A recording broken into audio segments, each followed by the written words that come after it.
Okay, main reason I'm teaching you these spiritual symbols today, and believe me, there is many more, but these were just what I picked for now. So we'll go through. We have the Hamza, the caduceus, flower of life, yin yang, eye of Horus, and the lotus flower with an Om symbol on top. And these stood out to me the most. So if you will have seen these symbols, no doubt, but some of you might not know what they mean or where they originate from or any of that. The main thing I'll say about these symbols is that pretty much every one of them originates in ancient Egypt or is taken from ancient Egyptian religion, I guess you could say. And we have all the different religions, Christianity, Buddhism, Hinduism, Islam, that have all taken their own little parts of these symbols and changed them into their own unique symbol for their religion. But the main thing to note is that they all originate from the same place. So, the Hamza.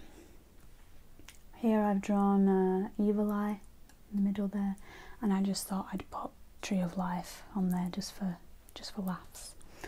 No, it has a significant meaning as well, the tree of life, but we're not going to go into that too much today. So, Hamza hand, universal sign of protection. The evil eye is to ward anyone who wants to harm you. Those who wish to cause you harm will be unable to do so if you are carrying the Hamza hand. That's why you see it a lot in jewellery. People wear jewellery of Hamza hand. Maybe unknowingly wearing it. But also it's in a lot of art, and basically the reason it's passed through all these years is because it's a sacred symbol that represents protection. But it represents a lot more than that as well. I think the main thing to note is that each finger, 1, 2, 3, 4, 5, represents each element. The thumb represents the fire element, and the third chakra, which is your solar plexus chakra. Index finger represents the air element and the heart chakra. Middle finger represents the ethereal, so ether element, the fifth element, and is located on the throat chakra. The ring finger represents the earth and is located on the root chakra. And the pinky finger is water, and it is the second chakra.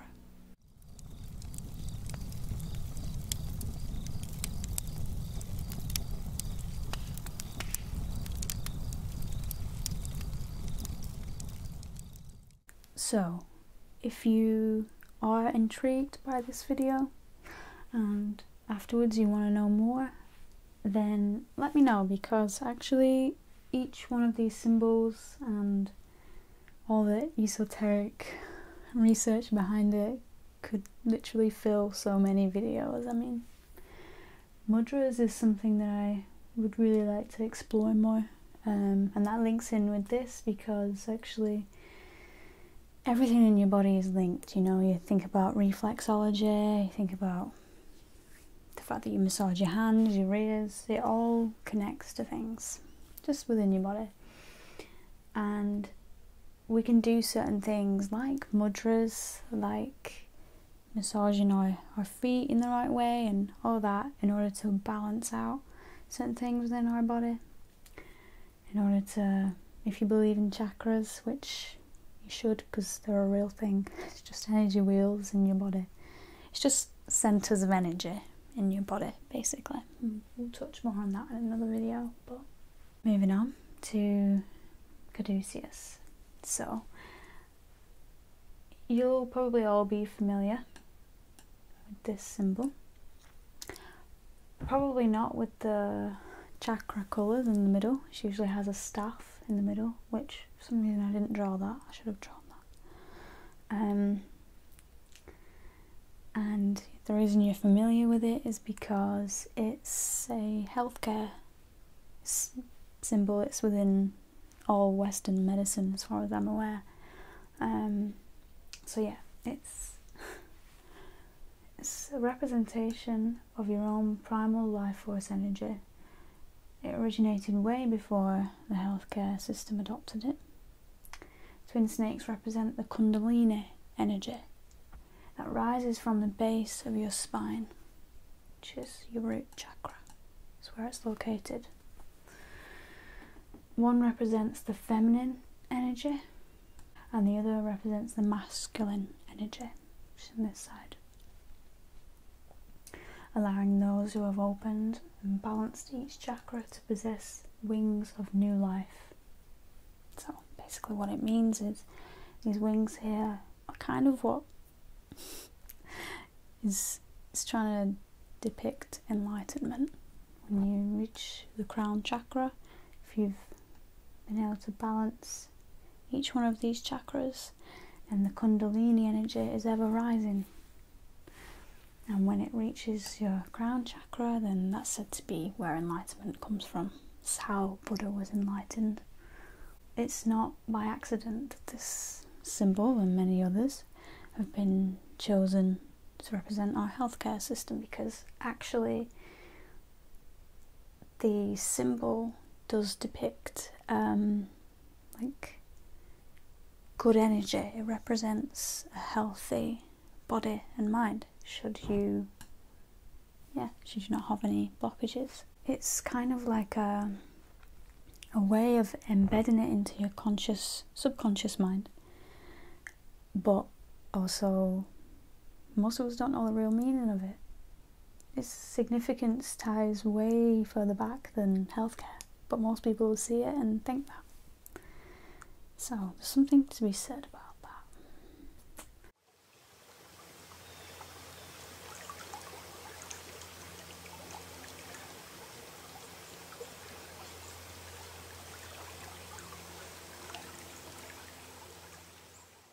Next we have Flower of Life.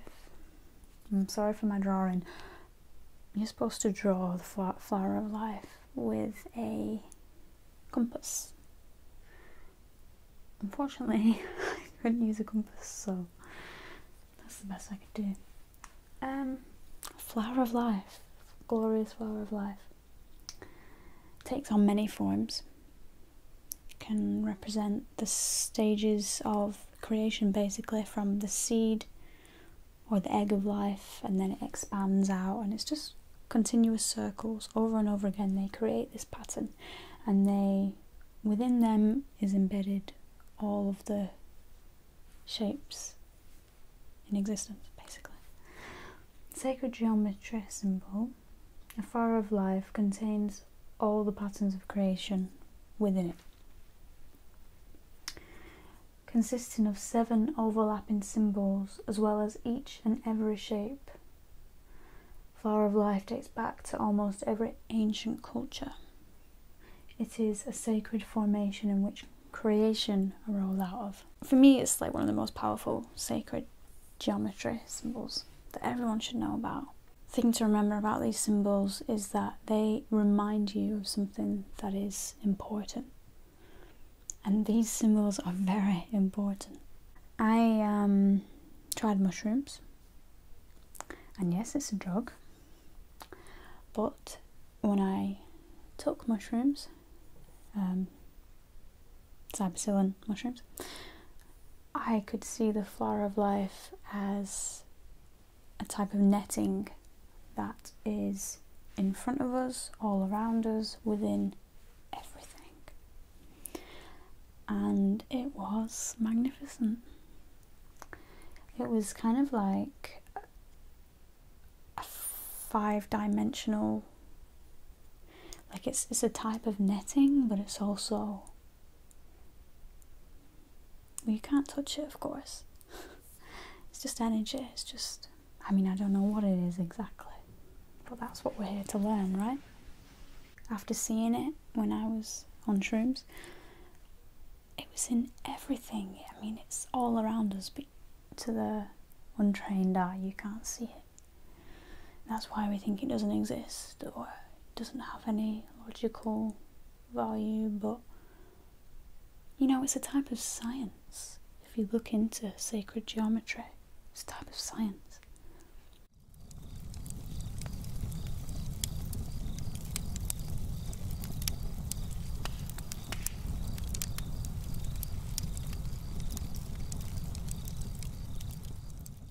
Yin Yang, one of my favourite symbols, and it is the harmonisation of duality. It signifies the unity of masculine and feminine energies, a reminder that balance between light and darkness provides the most holistic approach to a meaningful life.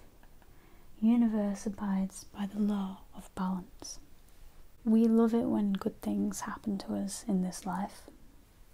It feels amazing, right?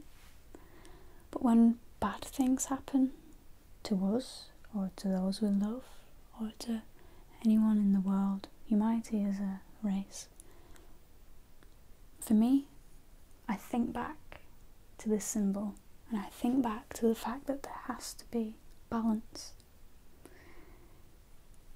And it gives me a type of comfort in something as simple as yin yang. Because for me, it's like science. It's like the world could not operate without both good and bad. But bad doesn't have to be seen as something so terrible, and it can be painful and it can be horrible to see the darkness that's in this world.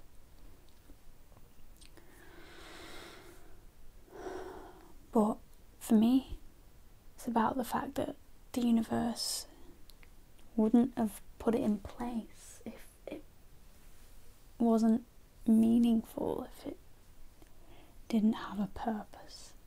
We want to balance out all the evil that's in this world by becoming a better person ourselves.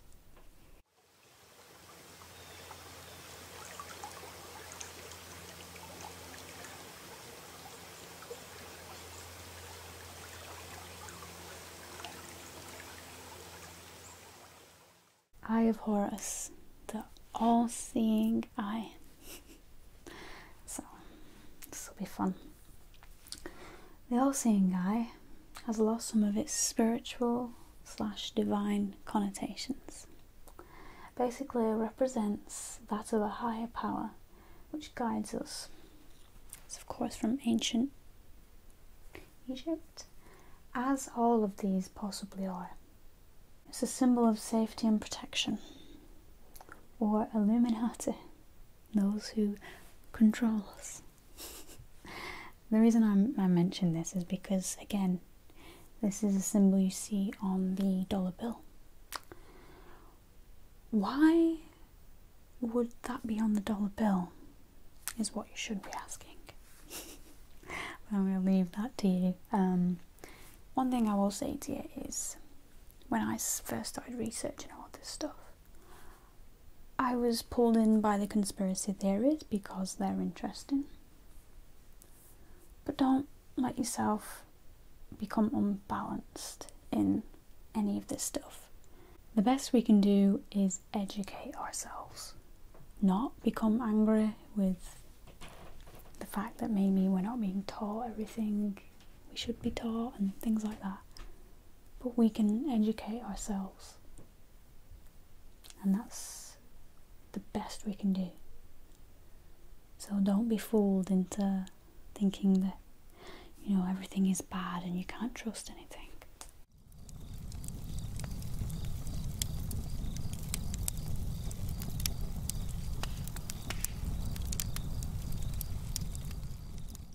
the lotus flower. Now, it's really cool, the symbology of this. Of course, is the sound of the universe, basically. It's the frequency with which, again, creation came out of.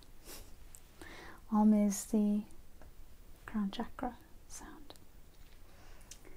So this is a symbol of enlightenment, important in Buddhism. The flower grows out of dark, muddy water of materialism and to open its petals to sunshine of enlightenment. Journey of transformation. Water droplets slide easily off the petals, showing the importance of detachment. We as humans are to overcome the attachments of, well, the material world.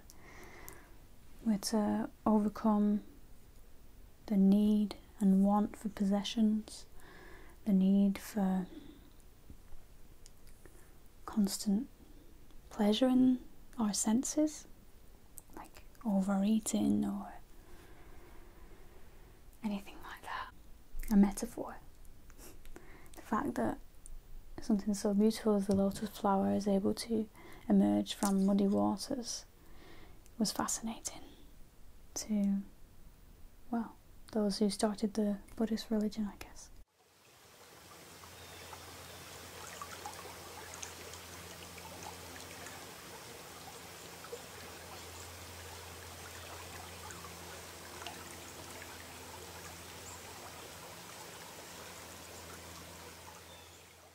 I know I didn't do the best job of describing that. Feels like I can get better though.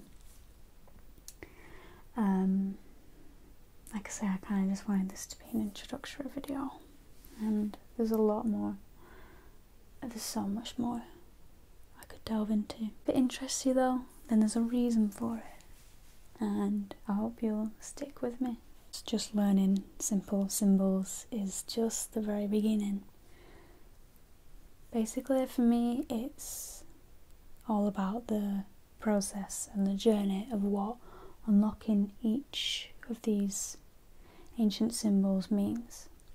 And it's that you have access to wider knowledge that our ancestors wrote about, made art about, lived their lives by. I think it's very important because all of this leads on to basically just having a better understanding of ourselves. For me, the reason this is so interesting is because I'm all about improving myself and improving the way I talk to people, the way I give things to people, to the world in general. I think a lot of us out there are on a mission to better ourselves so that we can really be not only giving to other people and more loving, but just so that we can live a happier and more fulfilling life. Because as many of us know, the societal ideas of success include getting a job, making lots of money, having a family and a house, and all of that is wonderful, and I want that for myself someday as well. But I know that that's not my goal. My ultimate goal in this life. My ultimate goal is to understand life better. There's so much about this life and this world that you can't necessarily perceive with your senses. And that, the idea of a metaphysical world, for me, is most fascinating. And that's why I take pleasure in researching it. But I don't take it too seriously, you know? And you shouldn't either. All I can ask is that you be open-minded. Because if you're not, it's only you who doesn't gain anything from it. Being open-minded is the single greatest thing we can do for ourselves. And when we're closed-minded, that's how we're easily trapped by those in power. So, there's so much more I want to say, but we'll leave it there for now. Thank you so much for joining my class today, and I hope that it could be relaxing for you at the very least. So, take care, have a good night.